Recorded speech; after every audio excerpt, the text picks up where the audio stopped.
So Tyndall translated the New Testament into English 1525-26. This was still considered problematic. Bordering on heretical? Well, it resulted in him being burned at the stake. Okay, so not just bordering on. It was only a couple years after he was executed that they were like, you know what? I think we're going to go with this English Bible thing.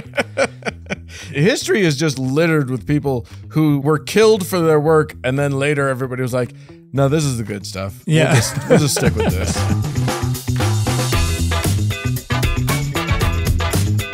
Hey, everybody, I'm Dan McClellan. And I'm Dan Beecher. And you are listening to the Data Over Dogma podcast, where we increase public access to the academic study of the Bible and religion, and we combat that pesky misinformation about the same, or at least the spread of that misinformation about the same. This is what happens when I go off script and just try to ad-lib, is I just screw it all up. Here's the thing. It's easier to, I don't know, is it easier to combat the spread of a concept rather than the concept itself? Yeah, probably. We try to do both, I think. We're gonna do both. Yeah. We're in combat mode. We're in full tactical misinformation gear. We are both wearing green. That's right. So we're blending in with whatever. A little bit. Although mine's bright green with yellow on it, where it says The Incredible Hulk. Yeah. So how are things? Things are good, man. I wanted to dive in right off the bat to discussing the cruise/tour that we are going to be doing at the beginning of October. Yes. Because slots are filling up, but there is still space available, and we'd really like to fill all of the slots if we can.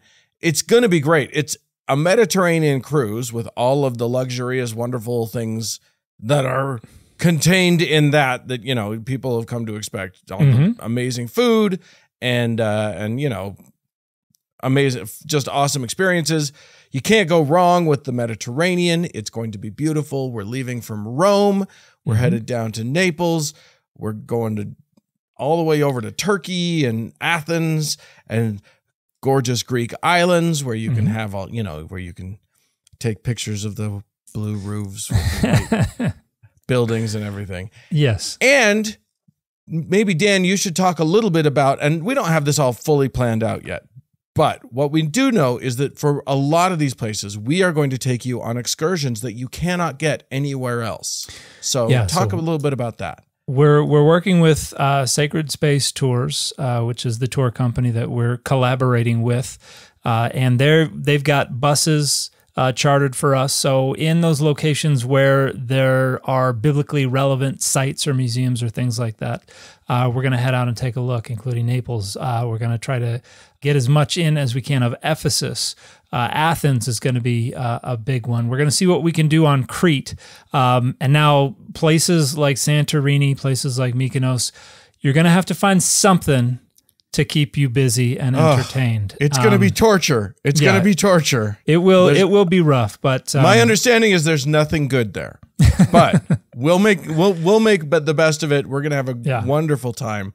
I think we're still working out the kinks on this.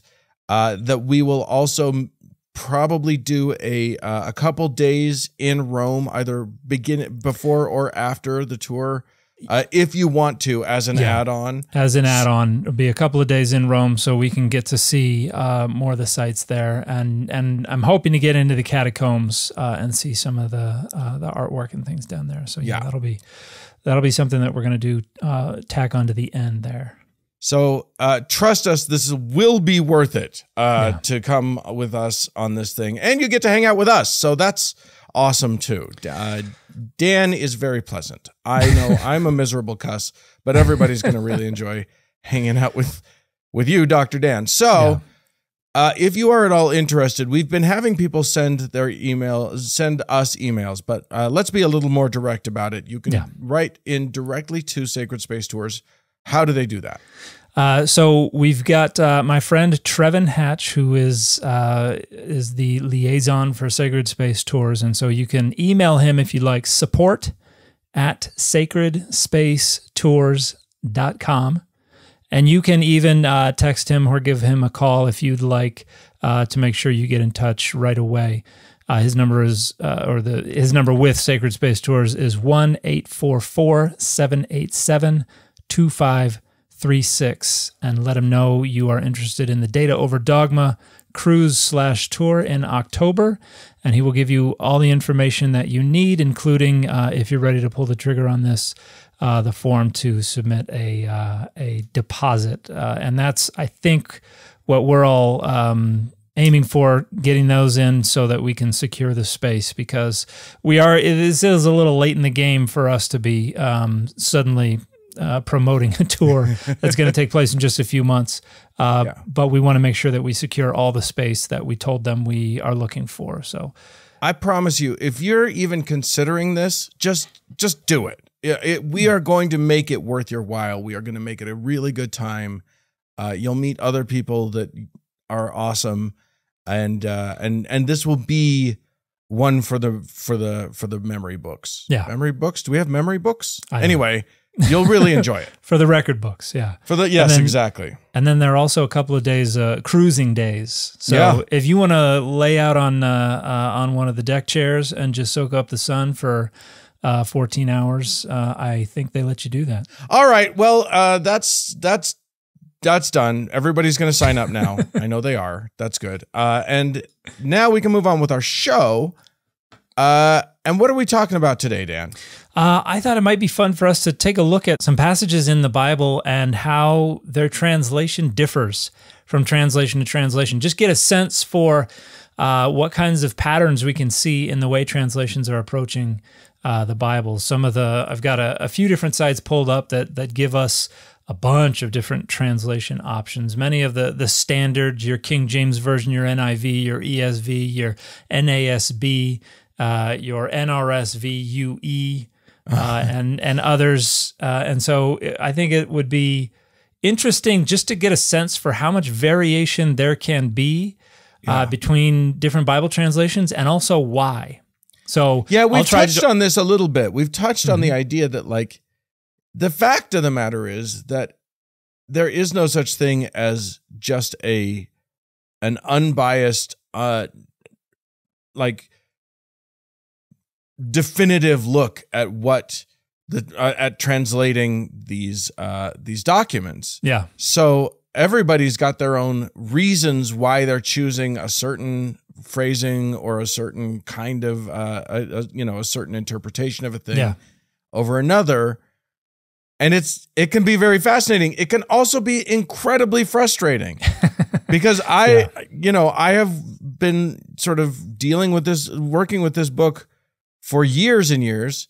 I used to do another show that I would, do reports on whole passages from the Bible, and I would compare and contrast different translations and have no clue why they're different, and what I'm supposed to actually think the story is, or whatever. Yeah, that's an assumption I hear from a lot of folks. They're like, "Oh, I have all these different translations, so I just compare them all." And it's like, well, if you don't know the relationship of the translation to the source text, that doesn't do anything for you. I mean, right. It gives you a chance to pick and choose. You can, that's you can generally pick what one they that do. you like. Yeah, but it's not like you add up A, B, and C, and that equals D, and D's the correct answer. It's right. You can't triangulate the source text based on these translations unless you already know what's going on underneath the hood. And so I want to do that a little bit. I want to talk about there are a few different reasons that we'll see that people translate things the way they do. One is that they're in a specific tradition. Not necessarily a religious tradition, but a translation tradition. Right. There are a lot of translations that are following after, like the KJV or something like that, and so there King James Version. I mean, King James Version. You're using a lot of initialisms, and that's okay. But I do want to make sure that we make sure that everybody knows what they mean as we progress. And there's some history behind that. Do you think it would be helpful to just briefly talk about the history of English Bible translation. Yeah, I mean, we've touched on it before, but let's have a refresher. I think it's a good idea. So for the longest time, everybody was just using the Latin. And there were translations that were based on the Latin. The Latin Vulgate, translated by Jerome around 400, 405 CE. And this was kind of the official translation of the Roman Catholic Church. And a lot of the kind of affiliate groups used it as well. And there were translations out there from the Latin. We have an English translation, the Wycliffe translation, that was made in the late 14th century CE based on the Latin. But we don't get translators trying to go back to the Greek manuscripts of the New Testament and the Hebrew manuscripts of the Hebrew Bible until we get to the Reformation. And Martin Luther's kind of the first to do this with German, based on Erasmus's Textus Receptus, and then William Tyndale does it for English.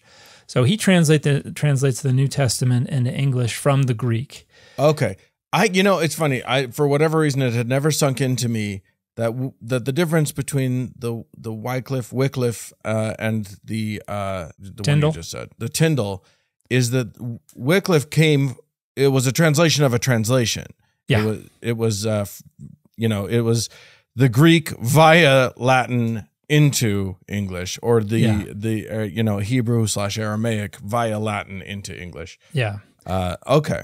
And so if you wanted to translate the New Testament until Erasmus put together his Greek New Testament, you were up a creek because you didn't have a source text unless you went to the libraries and you cobbled together a bunch of manuscripts and decided for yourself, I'm going to use this manuscript for this verse and this one for the other one. Erasmus made it so you just had to go buy his book. And now you had the whole Greek New Testament. And so Tyndale was like, jackpot, what? And translated the New Testament into English. 1525-26 is when that came out. And now when Tyndale did it, this was still considered problematic. And Tyndale meaning like bordering on heretical? Well, it resulted in him being burned at the stake. Okay, so not just bordering on. Not just bordering all the way there. Full wing into you're going to die now. And Heresy, and a lot of it it wasn't just how dare you translate the Bible in English. It was because he was using a bunch of words that they had kind of said you can't, the ecclesia, they had always translated as church. And he was like, this just means congregation. And they were like, this undermines the institution. And priests. He's like, I don't like the the priesthood, and this really just means presbyter, elder. So that's what he's going to go with. And so I think there were a list of 5 words that they were really upset with him about. But he was also publishing a lot of hit pieces, the practice of prelates and other texts that were just railing on church leadership and particularly More. Shoot, I forget his name. It's not Henry More, not the Cambridge Thomas More? No. Thomas More, yeah. He and Thomas More were going at it. They were they were not big fans of each other. And Thomas More is the one who ended up not signing his death warrant, but he's the one who chased him down and got him thrown in prison. And he himself would be executed not too... In fact, wait, was he... I think Tyndale was in prison when More got executed. Oh. Yeah, because Tyndale was in prison for a while. Interesting. Anyway, it was only a couple years after he was executed that they were like, you know what? I think we're going to go with this English Bible thing. And how often in history is just littered with people who were killed for their work, and then later everybody was like, no, this is the good stuff. Yeah. We'll just stick with this. So then immediately a bunch of people just basically take Tyndale's stuff and reproduce it. And so you've got translation, the Matthew's Bible, you've got the Coverdale Bible, you've got the Great Bible, you've got the Geneva Bible, you've got the Bishop's Bible, and then the King James Version is a very conservative revision of the Bishop's Bible. And so these are all one lineage. Like all these English translations are basically descended from each other. And even if they weren't, like they really didn't want the King James Version to be like the Geneva Bible, they still used the Geneva Bible as a reference. They were still like, what did Geneva say? Okay. And so there was influence. And so it's basically one just kind of, I don't use the word inbred or incest to denigrate, but this was all very incestual, translationally speaking. And well, it wasn't even a translation at that point. We weren't even translating. It was just revisions. Anymore. Yeah. And the King James Version has become, through historical accident, embedded in the foundations of not only the English language, particularly for Americans, but within the foundations of English Bible translation. And even we have Robert Alter, who published his own translation of the Hebrew Bible recently, published alongside of it a book called The Art of Bible Translation, where he talked about how you're all in the shadow of the King James Version, and so you've got to grapple with that. You've got to engage with the King James Version. And he also wrote another book called The Pen of Iron that was all about the influence of the King James Version. I'm not as big a fan of the KJV as him, but that's an example of how a lot of English Bible translations these days are working in the shadow of the KJV, and they enjoy the shade. They're not going to leave. Yeah. And so if you've and that shadow just got a little longer when Donald Trump decided to release his own KJV. Yeah, because that's just going to extend the lease on the KJV's dominance for who knows how many more centuries. Somebody could make a fortune selling the Gideons on a new translation or on a new man. If you can talk those guys into buying your version, you're on easy street at that point. So a lot of the translations that we're going to see kind of follow after the King James Version, because if you're trying to pump out a translation and you got a publisher breathing down your neck, you're going to punt a lot. And usually punting means, what did the King James Version do? Let's update the language a little bit. But other than that, we're going to follow what they did pretty closely. So that's one thing that can happen. Another question is, what source texts are we relying on? Are we incorporating the Dead Sea Scrolls or not? Are we going to lean on the Septuagint, the ancient Greek translation, or not? Another thing has to do with our general theory about the nature of the Bible. Like the NIV, the New International Version, is pretty explicit up front that all the translators share this commitment to the inspiration and infallibility of the Bible, which means if they find problems, they're going to scratch them out, or they're highly motivated to massage those problems. Yes, there's a lot of a massage going on here. When I was in massage therapy school, I would when we did our clinical internship, I would always say, "I'll do shiatsu." And that was always fancy. It was something that people loved doing, but I liked it because I didn't have to set up a table and I got to be in my socks. So there are a lot of Bible translations, let's just say, that want to be in their socks, that don't want to have to put their shoes on. Oh, that is a delightful way of putting it. I'm very happy. Although something tells me that a lot of these massagings are not even shiatsu worthy. They are no. They are the seedy massage parlor in the bad part of town that keeps getting raided by the cops. Yeah, there's no Reiki, there's no energy work going on here, no hot stone, no none of that Ayurveda therapeutic stuff. But there might be a happy ending waiting for you. Oh, by the way, just apropos of absolutely nothing, call your massage therapist a massage therapist and not a masseuse. Oh, okay. Yeah, that's noted. especially not a male massage therapist. Yeah, well, the other term is masseur, but also don't call him that. Just call him a massage therapist. Okay, fine. So there are a bunch of reasons that translations are going to differ, but I want to start with an easy one that we talked about in our very first episode of the podcast so many eons ago, Genesis 1:1, which is the very beginning. Yeah. And we have from the King James Bible, in the beginning, God created the heaven and the earth. Economical, very simple, very straightforward. Easy to understand. Not it's not hard on the brain or anything. Yeah. Too bad it's wrong.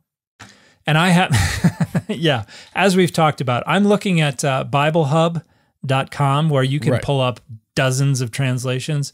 And the first 10 are all very clearly almost identical. They're all basically descended from the King James Version, including the New King James Version and so on. And they all say the same thing, except for some of them may have heavens in plural because Shemaim in Hebrew is plural. So New International Version, New Living Translation, English Standard Version, Berean Standard Bible. I don't think I know what that is. And then you got the New American Standard Bible, which is kind of a Catholic-oriented translation. I call the NASB.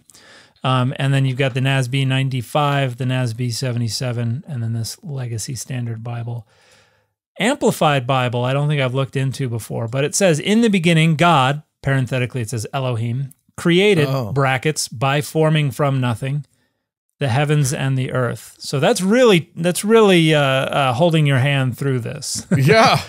By the way, this is from nothing. Yeah. But is that from nothing part of, is that translational or is that just sort of a little like, no, that's an editor's note? Yeah, that's an editor's note. That's telling you we would like you to interpret this way. Okay. And what I don't see on here is the correct translation, which would be when God began to, we got additional translations. Let's see if that NRSV UE, I think, has when God began. Right. They have when God began. The Jewish Publication Society Tanakh, so the JPS Tanakh has when God began. Robert Alter's translation has when God began. There's another one called the First Testament, translation by, I believe, Greenstein. Is that accurate? Greenstein or Goodspeed also says something very similar. Can I take you to my favorite translation of the Bible? Because it's not one and it's crazy. What's that? The Message is my favorite. Which, by the way, the Message for Gen 1.1 has first this, God created the heavens and the earth. No, the heavens and earth, all you see, all you don't see. Earth was a soup of nothingness, a bottomless emptiness, an inky blackness. There you go. The Message is great, you guys. I wouldn't use it if you want, accuracy in any way, but for just sheer goofy fun entertainment, the Message is really amazing. Yeah, and a lot of people talk about this the spectrum of Bible translation where it's like thought for thought all the way to word for word, where if you went extreme word for word, you're just reproducing the source text. But you've got interlinears are over there. And then on the other end, you've got the thought for thought, which are paraphrases or which are trying to process the source text and then spit it out in a way that would be more accessible. And I think the Message is definitely in that vein. But yeah.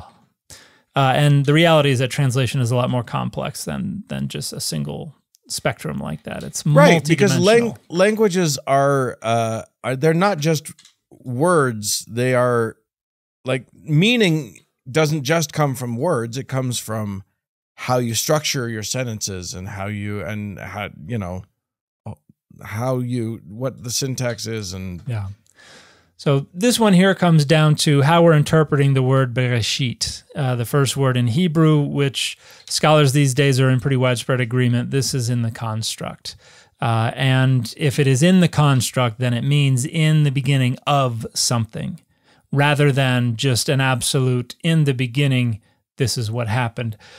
And so the fact that so many translations stick with in the beginning is a testament to the influence of the traditional reading. And the King James Version didn't originate that reading, but it goes back much further than that. But it is definitely not creation ex nihilo, creation out of nothing. That's for dang sure.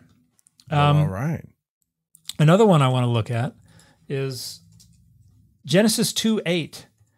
And there's really one main translation I'm going to be poking fun at here. Genesis 2:8, here's the King James Bible. And the Lord God planted a garden eastward in Eden, and there he put the man whom he had formed. Okay.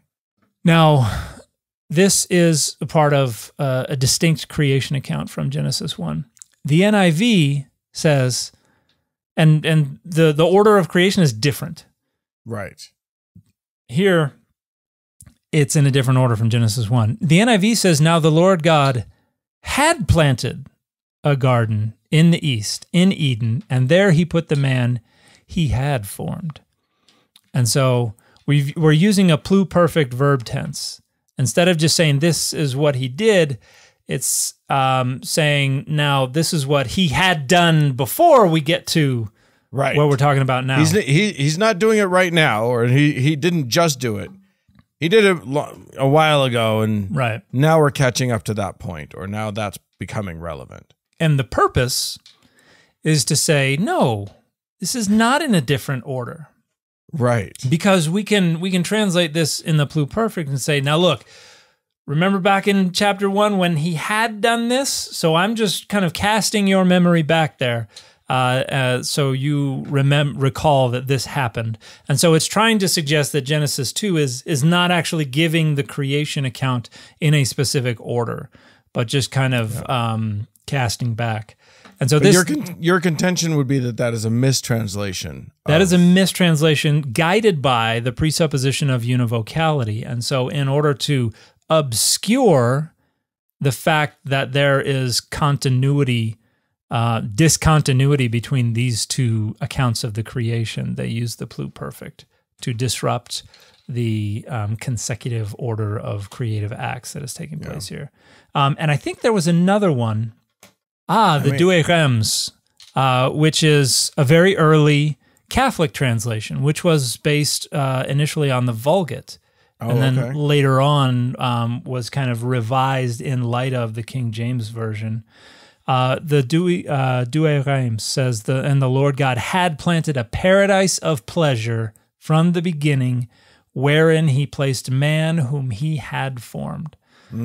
So that's another one that is playing the same, getting stuck on the same sticky wicket of presupposing univocality. I'm pleased to report that Wycliffe did not fall for that trap and said, forsooth, the Lord God planted at the beginning the paradise of liking. The paradise of liking, nice. By the way, that's a great title for a book or something. If you want to write a book, The Paradise of Liking, I think would be a good title. Oh man, Wycliffe was what was he on? That is an interesting one. Yeah. Now there's one that I always look at just because I hope that one day I will see a different translation is Genesis 20 verse 13. Oh, really? And this is not one that people are that blows anybody's hair back. But here's the King James Version. And it came to pass when God caused me to wander from my father's house that I said unto her, this is thy kindness which thou shalt show unto me. At every place whither we shall come, say of me, he is my brother. So this is Abraham being like, hey, we need to lie to some folks to save my hide. And this is something that I think Jacob also does after Abraham. But the interesting part is that the verb, when God caused me to wander, the verb is in the plural in Hebrew. It is unambiguously a plural verb. And the word for God, Elohim, is grammatically plural. And so in order to determine whether this is intended to refer to a singular deity or plural deities, you're supposed to look at the verbs and the pronouns.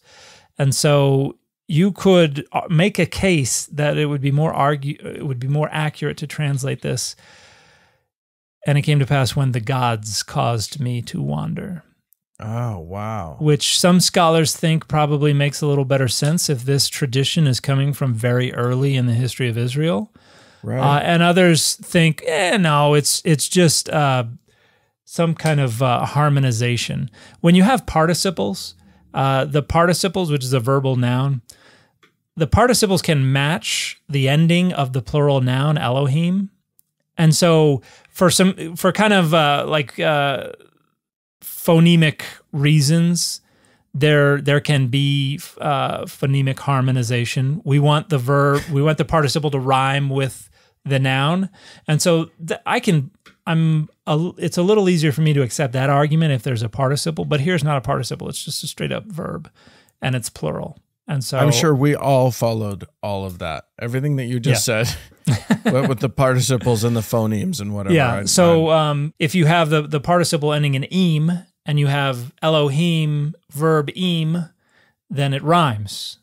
And so because the way that these texts sounded was so important to the Hebrew language, I think there's a better case to make that you can have people saying, I'm just going to use a plural participle here, even though I'm talking about the single God, because it sounds better. That kind of stuff is really fun. It definitely, I think, would blow a lot of people's minds if Genesis, what was it, 20 verse 13 was like, and when the gods caused me to wander. That I think some people would. I mean, we've talked about the fact that this is not a monotheistic book, right? But I think that may be one of the things that we're talking about, is that people are making choices to make sure to minimize the polytheism of the book and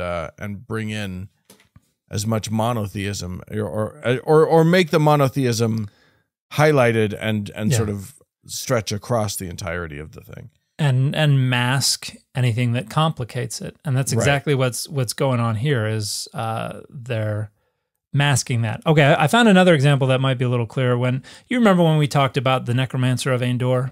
I love the witch. I'm going to call her the witch. I like the witch.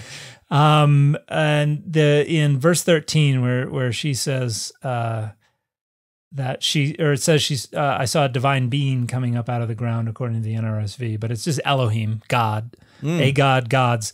It says Elohim Raiti Olim. So Elohim, I see, rising up. But so that rising up participle is plural, but Elohim Olim rhymes. So that could be and then Saul responds, what does he look like? So it's like, did you not hear me use the plural? Right. But so that's an example where maybe that's plural just for phonemic reasons. Okay. Interesting. Yeah. So the next one I want to look at, which I think is going to be a little more fun, is one that we've talked about somewhat recently, Deuteronomy 32:8. Oh, okay. Which is the fun one. So this is where we have the Song of Moses, and Moses is supposed to say, ask your fathers and they will tell you, the elders, and they will say to you. And then King James Version says, when the Most High divided to the nations their inheritance, when he separated the sons of Adam, he set the bounds of the people according to the number of the children of Israel. Now, this is an example where it's a question of the source text. The Masoretic text here has children of Israel. Like that's not really up for debate. The ancient Greek translation, the Septuagint, has angels of God. And scholars have long known they like to translate the phrase sons of God as angels of God. So people stroked their beards and clucked their tongues and thought, maybe this originally said according to the number of the B'nai Elohim, the children of God. And then lo and behold, we found among the Dead Sea Scrolls 4Q Deuteronomy J, which says precisely that, the sons of God. And so any translation that has been executed since the 60s has been aware that we have this reading out there, that there is a better reading. And some of them will translate it better, like the NRSV, UE, which is the one that we default to, the official position of the Data Over Dogma podcast. Correct. Says he fixed the boundaries of the peoples according to the number of the gods, which is just understanding children of God, B'nai Elohim, to be used as a way to refer to a member of a given category. So like sons of the prophets means prophet. Or son of man means a person. A human, right. You've got the daughters of Adam from Genesis 6, which just means women. And so that's how they're taking it. We have in the New English translation, we have a very interesting take. He set the boundaries of the peoples according to the number of the heavenly assembly. Oh. So it's not just translating what it says, but it's saying, well, the B'nai Elohim, the children of God, were members of the divine council, the heavenly assembly. And so let's just render heavenly assembly. And so that's interesting. Yeah. But talk a little bit about, because one thing that you said that I think maybe some of our listeners might get hung up on is why. So we find one Dead Sea Scroll that confirms this B'nai Elohim idea. Why is that the now dominant or now preferred reading rather than, because that's one source, but we know that there's lots and lots of source texts, and they don't always, as these scrolls were written, copied and disseminated and whatever, differences emerged. Why is that going to be preferred over other traditions? So that's a good point, because earlier does not necessarily mean more original, because it's very complex how these texts can change as they're transmitted. The first part is the fact that there were no children of Israel at this time. So this dividing up of the nations. That's kind of a problem. Sure, yeah. All right. So we're probably supposed to understand this as a callback to the part in Genesis where it talks about Peleg, and it says the earth was divided in his day or something like that. So this is probably something that's calling back to Genesis 10. Now, and the table of nations. Now, you do have a statement that there were 70 folks who came out of Egypt to return with the sons of Israel after following the Exodus, and so that's one of the arguments for children of Israel, 70. But we have the 70 nations in Genesis 10. And once we consider the reading Sons of God, well, one, that doesn't have the chronological problem that Sons of Israel has. It is much earlier. We don't know when exactly Children of Israel got worked into the manuscript, but all of the earliest manuscripts we have, all the manuscripts that we have prior to the Masoretic text, read something different. The Septuagint had Sons of God. The Dead Sea Scrolls have Sons of God. And this makes better sense because this would account for the tradition that we see developing later on of every nation having a guardian angel over it. And so if we're dividing up the nations according to the Sons of God, then that makes a little better sense of that. Deuteronomy 4:19 also seems to be reflecting the same idea, because that's where it says, when you look up into the sky and you see the sun, the moon, the stars, and all the host of heaven, we don't want you to be driven to worship them because God distributed them to the nations. And so it's this is an astralization of the gods, but it's treating the gods as each one being distributed to its own nation. So it accounts for the idea of patron deities over each of the nations of the earth. So it's we have manuscript support. Chronologically, it makes better sense. It also has much more explanatory power, and it also fits into other passages that seem to refer to this tradition about each nation having a deity distributed to it. Right. And we also have another verse in Deuteronomy 32, Deuteronomy 32:43, which in a similar way had a reference to gods that was smudged out, but we were clued in by the Septuagint, and then we found a Dead Sea Scroll manuscript that demonstrated the Septuagint was right. But we don't need to get into that one. But this is another one where it's theological. The motivation to avoid the reading that scholars overwhelmingly agree is more original. It's a theological concern. They don't want to say that, and so there are a number of translations. Let me see if I can remember which translations there are. There are a handful that will avoid it. Surprisingly, the English Standard Version, which have we talked about the ESV on the podcast? Not really. No, I don't think so. Okay, so this was a translation that was basically done because of a bunch of evangelicals got together in Colorado Springs and said, "I don't like how the NIV is favoring women."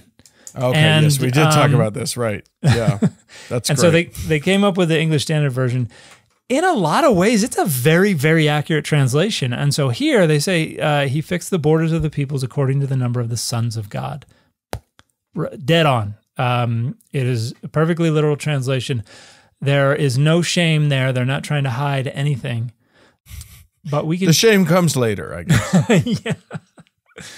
I'm okay. How about this? How about the Message? Oh. He put each of the peoples within boundaries under the care of divine guardians.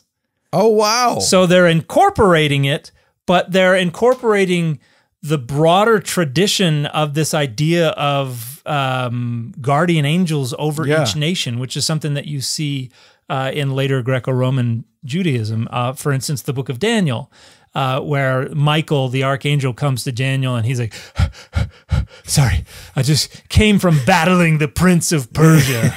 and then now I've got to go battle the prince of Greece.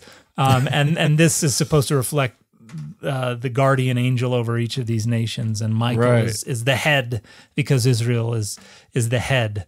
So it stops being about gods, like sort of patron gods, and becomes lesser divine agents of some sort. So between the exile and the Greco-Roman period, you basically, in order to try to further exalt the God of Israel, all the second-tier deities and the craftsman deities and the servile deities, everybody gets squished down into the bottom tier, which is basically the servile tier. Right. And so everybody who used to be gods, now they're just angels. And like technically, angels are considered gods, but it's like, you're a God with a little g. Yeah. You're the JV. It's a cute God. The JV squad. But you have translations like the New American Standard Bible, the NASB, which says according to the number of the sons of Israel. And then they'll just include a footnote that says, the Dead Sea Scrolls say sons of God. The Septuagint says angels of God. We don't care though. New English Translation has, we already went over that one, but they've got copious notes there. Which reminds me, let's look at another one from the NET specifically because it annoys me. A translation. Okay. This is Exodus 22, verse 8. And Exodus 21, verse 6 is very similar, but I think the problem is more clearly outlined in Exodus 22, verse 8.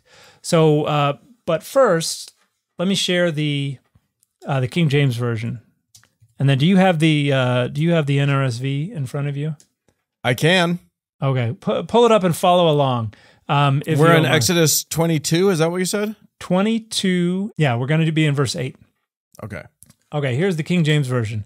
If the thief be not found, then the master of the house shall be brought unto the judges to see whether he have put his hand unto his neighbor's goods. Okay. That is not what it says in the NRSV UE. What does it say in the NRSV UE? If the thief is not caught, the owner of the house shall be brought before God to determine whether or not the owner had laid hands on the neighbor's goods. Provocative. Yeah. And so, also not easy to do. It seems like it's either already before God or So it's Elohim is the word in Hebrew. Now here's the thing that complicates the way the NRSV translates it. Because if you go down to verse 9, it says, the one whom God condemns shall pay double to the other, according to the NRSV. However, if you look in the Hebrew, that verb for condemn in verse 9, it's not singular. It's plural. And so it doesn't say God. It actually says gods. Okay. So when the condemned, when the verb is plural, then that is then retroactively applied to the subject. The subject, if the subject is the word Elohim, because that can be singular or plural. Right. Okay. Right. So really, Exodus 22:8 should say, "Then the owner of the house will be brought before the gods." Okay. To see whether he has laid his hand on his neighbor's goods. And the case of the party shall come before the gods, and the one whom the gods condemn shall pay double to the other. New English. I was going to say, this naughty little NRSV doesn't even have a note for that. Yeah, they're tricky. They're tricky. They're not even acknowledging that there's a possible issue here. Now, the New English translation is following after the King James Version, rendering judges. And just to be blunt, the word Elohim never means judges in the Hebrew Bible. It means God, gods, or divine, period. Okay.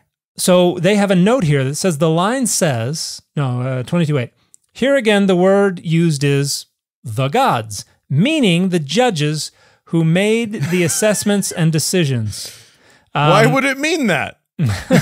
Why would they use that word to mean that? That doesn't make any sense. Well, the note that I was looking for is actually, it's in Exodus 21:6, where we have the same thing. His master must bring him to the Elohim.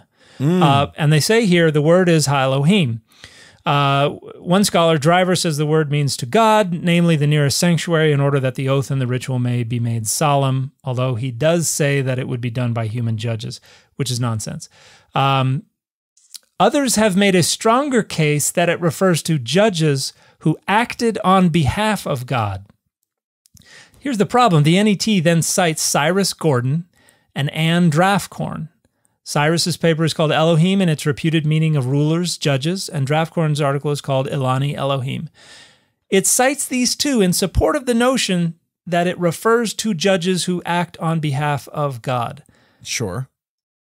Each of those articles argues it does not mean judges. It means... Each of those articles argues strenuously this means gods. Wow. And so whoever is responsible for this New English translation note either just was like, well, I'm just going to lie and just count on nobody looking these things up, or saw the article titles and was like, surely they agree with what we want the situation to be, and so just blithely put them down in support without having ever read them. And listen, I am sympathetic. I am sympathetic to anyone who reads just a headline and feels like they understand the entirety of the argument. But like I have been known to do that on occasion myself. What I love this commercial. This lady's like, so I read an article. Well, most of an article. Okay, the headline of an article. Right. And yeah. It's like, yeah, I think that's more honest than a lot of us can be. But Cyrus Gordon's article is titled Elohim in its reputed meaning of rulers and judges. Like, he's going to argue that it doesn't mean that. But so that is a theologically driven translation. They don't want it to say gods. They're going to have it say judges. And we need to throw some citations on there. We need to pad that footnote so it looks like we have a case, even though they cited 100% of the articles that they cited to defend their reading flatly refute their reading. Wow. That is bold. I'll say that. It is, if I were one of those people who wrote one of those papers, I would be probably a little upset about that. I think Cyrus Gordon is no longer with us and has not been for some time. I don't know about Anne Draftcorn, but yeah, that would be annoying. I see myself, like even the comments on my videos, they're like, Dan said this. And I was like, I have never once said that in my entire life. Right, yeah. Which is annoying. Feel free to quote us and quote. I mean, don't quote me. I'm not. I'm pretty worthless to you. But feel free to quote Dan. But at least say what he said. Yeah. Like if you're going to refute him, get it right. Make sure you say what he actually said. Yeah. I feel like we haven't spent much time in the New Testament. Let's get in there, man. Yeah, we're running out of real estate. So an interesting one, kind of a simple one, is Mark 1, verse 1. So this is the first the first sentence of any gospel that we have. Mark's the earliest gospel. This is the first chapter, the very first verse. You're saying chronologically. Chronologically, Not as they appear in most Bibles, but chronologically speaking. Chronologically, yeah. Matthew comes first because that is more helpful to segueing from the prophet Malachi into here's our coming Elijah, who is going to fulfill all this and all that kind of stuff. But in Mark 1, here's the King James Version, the beginning of the gospel of Jesus Christ, the Son of God. So pretty straightforward, pretty basic. And then we immediately get into, as it is written in the prophets, behold, I send a messenger, blah, blah, blah, blah. Some translations don't... Go ahead. That is not what I've got. You're looking at the NRSV UE? Yeah. Okay, hit me. I've got the beginning of the good news gospel, that's fine, of Jesus Christ, period. Yep. It does not, you said something, you kept talking after the words Jesus Christ. The Son of God is something that's been most likely added. That is not in our earliest manuscripts. And so, however, you could make the case that it's there. Like this is an instance where you have good manuscript support for it. It's not the earliest, it's not the strongest, but you can make a case for it. And so some folks leave it in. Where's the New English translation, I think they leave it in. Yeah, but there's a footnote that says some of these lack the Son of God, and both Irenaeus and Epiphanius, so early Christian authors, additionally lack Jesus Christ. Oh. Yeah, while virtually all the rest of the witnesses have the words. Yeah. So the footnote in the NRSV says other ancient. So the NRSV doesn't have the right. Son of God part, and their footnote just says other ancient authorities add Son of God. Yeah, interesting. And this is part of the complexity of translating. When you sit down to translate, you've got to pick a source text, and normally you just go for the nearest critical edition, but translators are not bound to the text critical choices that they make in those critical editions. And so some translators will be like, well, I want to include this, and I think that we should put this in here because I think it fits. And so they will put stuff back in. So the New English translation is like, we like the Son of God, we're going to put it in, we're just going to add a note. And adding a note is kind of a way to cover your tracks. It's like, I know the argument, I still want to do it anyway. Right. Even though, I think most scholars would say Son of God is probably not there. And one of the reasons is that when scribes transmit these texts, they tend to add to the text more frequently than they take away from the text. There's not really a good argument to make for how this could have fallen out, but we can come up with good reasons why it would have been added in. Right. So, unless somebody just spilled their coffee and it covered over the Son of God part. And then, which it does happen. Like you do have, you sometimes have coffee rings like on old manuscripts and stuff like that. There's even one of my favorites. There's an old Roman tile that somebody was obviously doing, like in making the tile in their garage. There are cat footprints in the tile. I love that. Somebody's cat was just like doo-doo-doo and ran across the tile as it was drying. It's the coolest thing in the world. That's awesome. Yeah.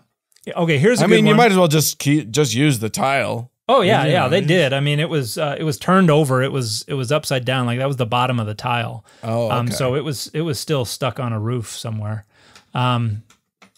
Okay, look up Matthew 17:21. Okay. Well, the long pause is instrumental here because you're not going to find it. Hey, wait a minute. Are you tricking me? I am tricking you.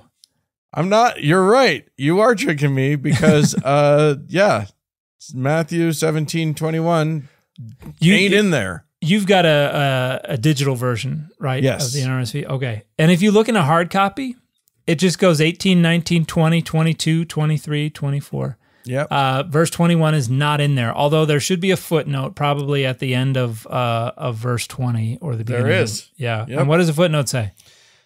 Other ancient authorities add 1721.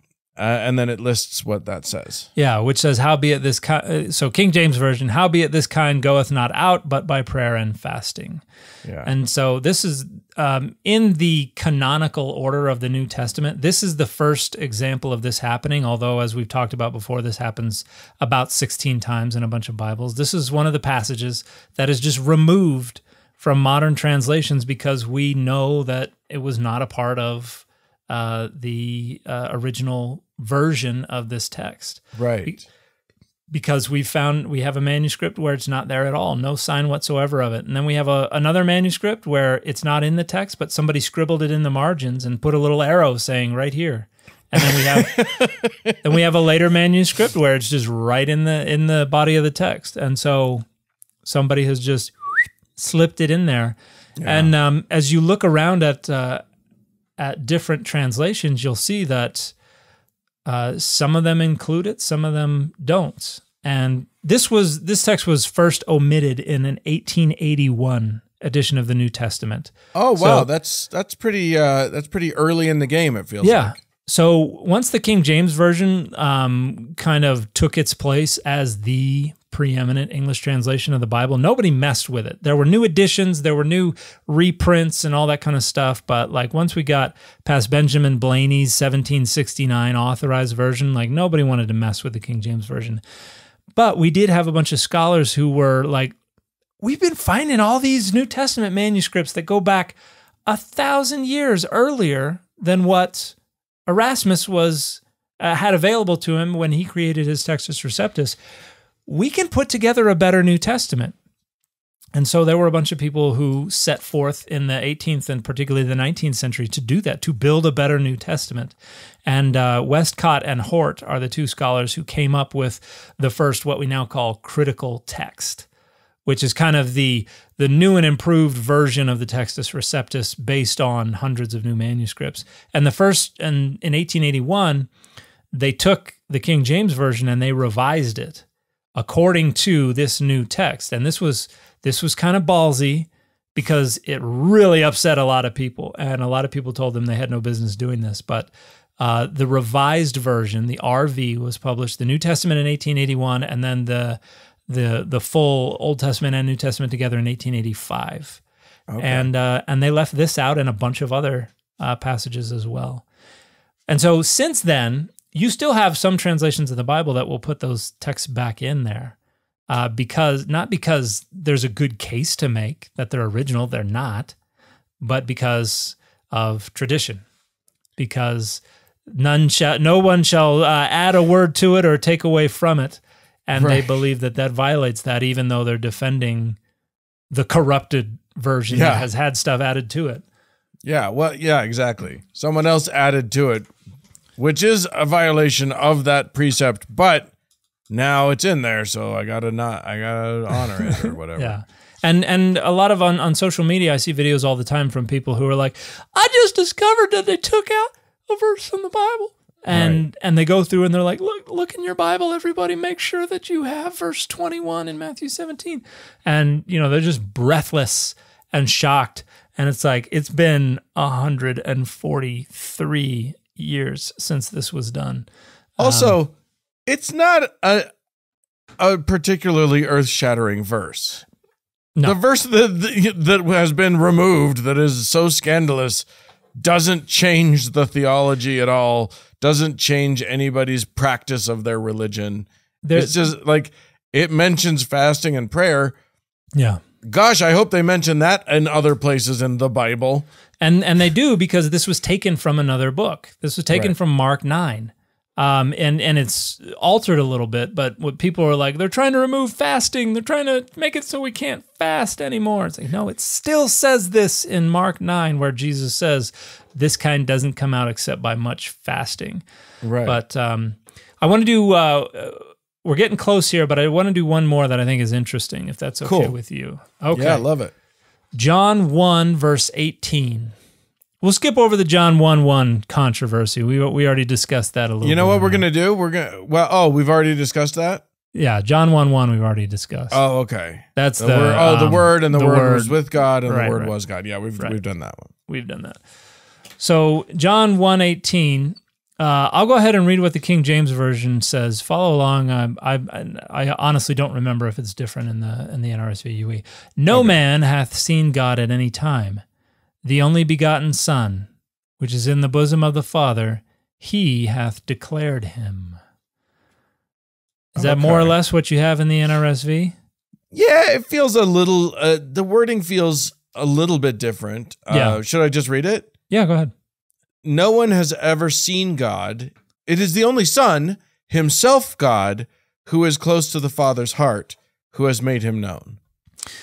So huge difference. Yeah. Because it says the Son is himself God. Yeah. Which is actually, there are two different readings here, and it sounds like the NRSV is just keeping both of them. Yeah, okay, yeah. Because you either have the monogenes huios, which would be the only or the unique Son, or there are some, the earliest manuscript we have actually says monogenes theos, the only or the unique God, which is a unique phrase that doesn't occur anywhere else in the Bible. Monogenes huios, the only or the unique Son, occurs like a dozen times in John. This other phrase doesn't ever occur. But if you want Jesus to be God, then it's very important that you have that you stick with the other reading. So here's the New English translation. No one has ever seen God, the only one, himself God, who is in closest fellowship with the Father, has made God known. Okay. So we're getting real interpretive. Things are getting weird. Here. Yeah. So we have the earliest reading, which says the only God. Most manuscripts have only Son. There is an argument that, well, this is the earliest one. We have the best support for this. There's also the principle of lectio difficilior. The more difficult reading is likely the earlier reading, because changes tend to smooth difficulties out rather than add them in. Right. And so because it is weird, it's more difficult. But at the same time, it's also theologically an incredibly helpful verse. So I would argue that lectio difficilior gets a little muddy when we consider a verse that has to do with the Trinity. Right. So, there you go. Wow. Yeah. That is, that one feels like it changes a lot depending on which one you go with. Yeah. And I can see when someone is making choices in terms of what they're going to put into their version, their translation, their whatever. There are moments like that where like the weight of the world is on your shoulders. if you're thinking about theological sort of consequences of just simple word choices or simple idea choices, but you've got multiple texts, multiple source texts that say kind of different things or very different things or whatever. Like it's just not a simple, easy process.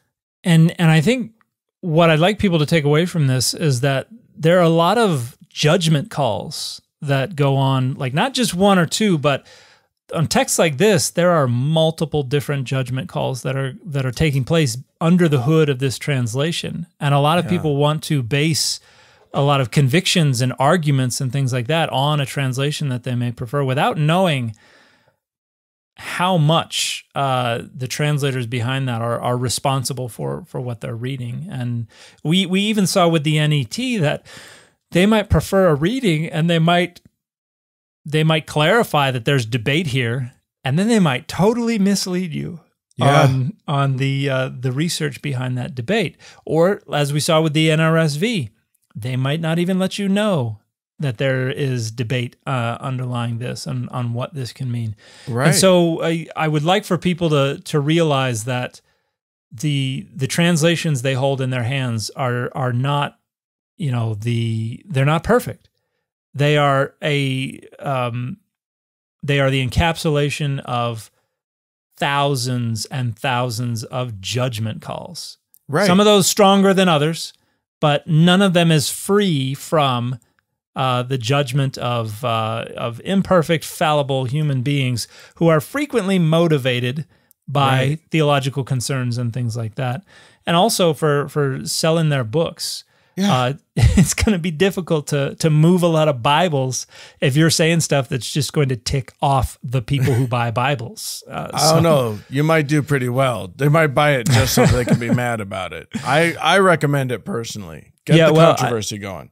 Yeah, I'm working on my own translation right now. I haven't touched it in a few months just because I haven't had the time, but I'm almost done with Genesis. Oh, wow. I might talk to a publisher about releasing like Genesis, the DMV, the Dan McClellan version. I'm gonna start the new controversial version, the NCV. And I'm just gonna find all the controversies, and I'm just gonna go with whatever the one most is controversial, piss people off the most. And you know what? I think the odds of getting that right would probably be higher than chance. So that's probably true. I think it would be true. Yeah. So all right. I know if I do. But at the same time, like if you do that, there are going to be times when it's like, pretty sure this is wrong. This is definitely right over here. But, or you could say it's 50-50. It could be one, it could be the other. And you don't want to load down your translation with all kinds of like alternatives. Like there are some translations that will put in brackets, like alternative translations, just so you have them all. And those tend not to do very well at all. Well, this is what I was thinking when, as we are looking at all of these different verses and we're clicking on, I'm clicking on footnotes left and right and trying to figure out look, the Bible's already hard enough to read. It's already very thick. It's weird language. It's ancient. There's plenty of stumbling blocks just trying to read the damn thing. Mm-hmm. Adding to that, I got to check in with 15 footnotes in this chapter alone, it's just too much. Yeah. And that's the one other thing that I would say about Bible translations is, what's the best Bible translation? Whichever one is going to do what you are reading the Bible in order to do. Because there are some folks who want to get hip deep in the complexities, and they want the notes, and they want to be able to say, what does this verse over here say, and flip to it, and good, there's a detailed footnote that's telling me. There are folks who want that. There are other folks who just want to be able to sit down and read and get lost in the narrative or in the poetry. And there are people who translate the Bible that way, where the poetry is in poetic typesetting, where they don't even have chapter and verse numbers, where it's divided up according to sense unit. And it's all in paragraphs, or you might just have the verses listed in the margins. They don't interrupt the flow of the text, and you don't have any footnotes. So some Bible translations are intended for missionary purposes. Some Bible translations are intended to facilitate administrative concerns. Some Bible translations are intended to combat competing religious groups. Like, you can translate the Bible in so many different ways to do so many different things. And if your translation does precisely what you want it to do, then that's the best translation for you. And when it comes to most original, there's no such thing. I get that question a lot. Which is the closest to the Hebrew? It's like, that's not really a thing. Good luck.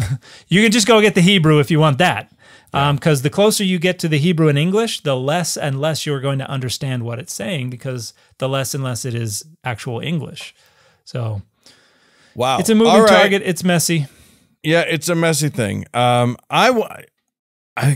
there were so many things I wanted to get into, and I think that we're going to get into a few of them in our after party. Awesome. So anyone who wants to can follow us over to Patreon. If you're already a member at the $10 a month or more level, you can hear our after party. I'm going to start us off by talking about theology just as a concept, because I want to talk about theology. We had somebody write into us and just say, hey, can we talk a little bit about what what it means to have to have theology, and why this isn't a theological podcast. Anyway, we're going to get into theology and so a bunch of other stuff in a much more less formal way over in the Patreon bonus episode. So if you want to, you can go to patreon.com/Data Over Dogma and sign up there, and then you'll get early and ad-free versions of every episode of the show, plus the bonus content if you sign up at the right level. So that's exciting. Otherwise, thank you for listening so much, and you can reach us by writing into contact@dataoverdogmapod.com, and we'll talk to you again next week. Bye, everybody.